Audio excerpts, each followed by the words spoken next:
Greetings to readers, viewers, and listeners, and welcome to this next edition of the Autistic SuperBlog's The Hot Take. This one is going to be about the Jeopardy Masters tournament that is going on right now in in uh, on ABC and on Channel 10.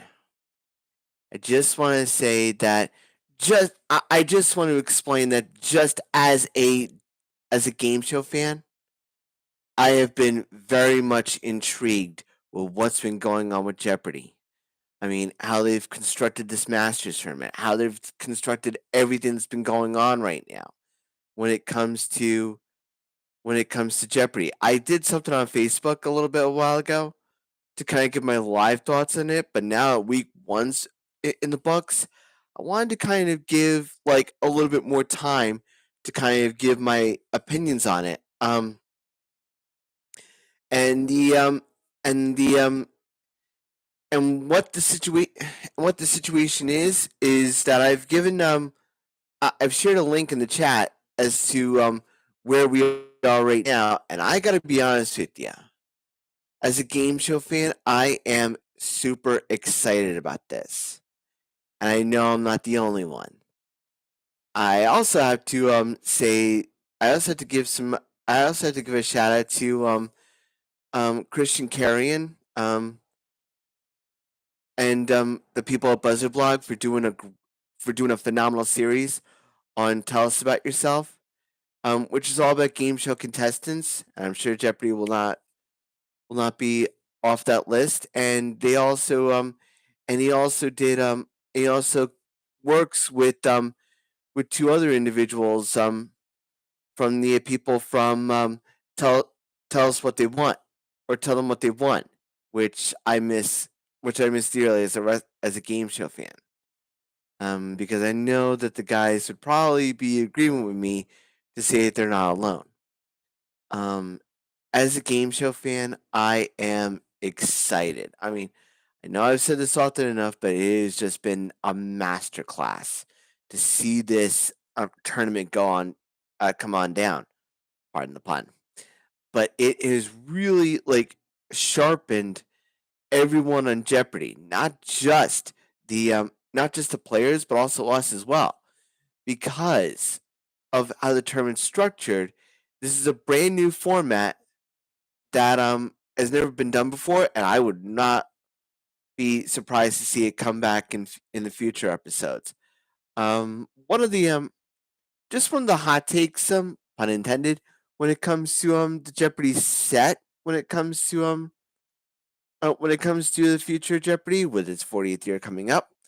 I feel like the Jeopardy set is great. I feel like it's iconic.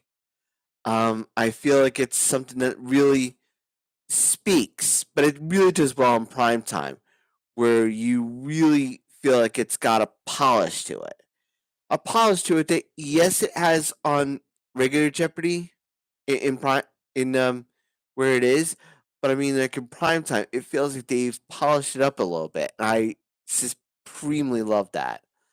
I love that.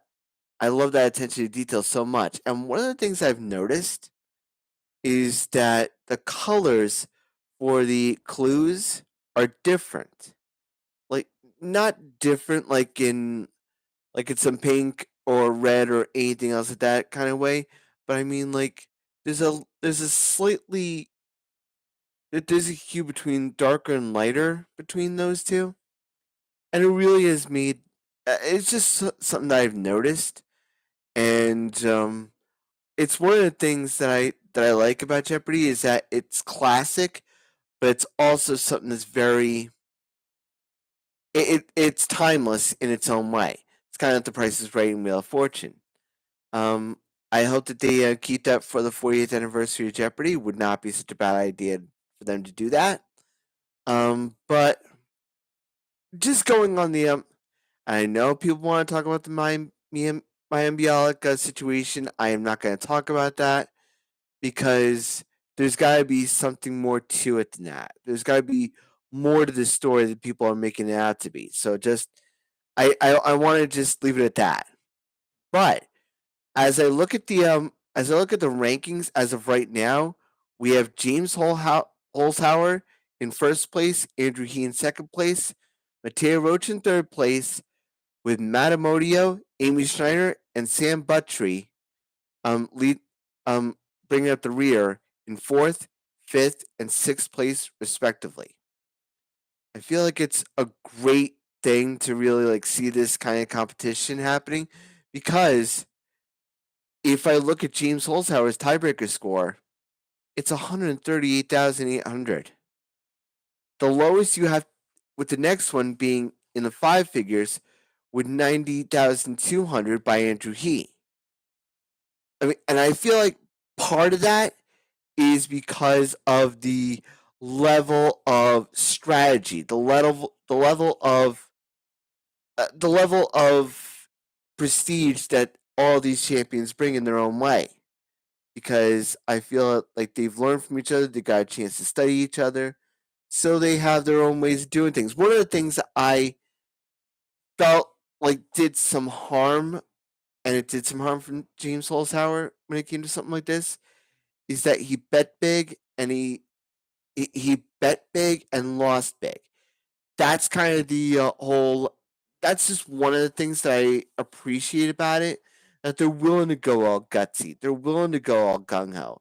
They're willing to go all out or all in, as you might, or all in, as you might say.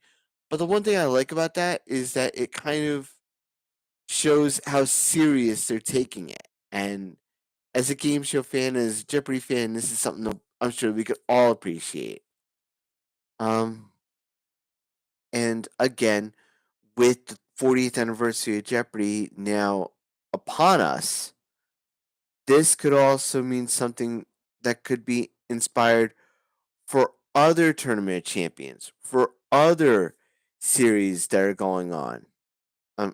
This could be something that it could be really something to look at as a Jeopardy fan and think it's different, but it's not like totally out there. It's not like Tic Tac Toe 90, or it's not like Card Tricks 2001. It's not something like that. It's not something that's way out there.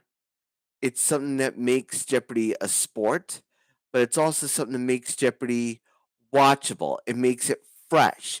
It makes it relevant. And the key word there is relevant, because I feel like that stands the test of time when it comes to game shows and Jeopardy in general. So, if you like this video, please like, share, and subscribe. If you like these videos, you can check me out on YouTube on the Autistic Super channel. You can check out all my videos on the autisticsuperblog.wordpress.com. Stay safe, stay strong, and as always, shine on, but also make sure you give your answers in the form of a question. Shine on.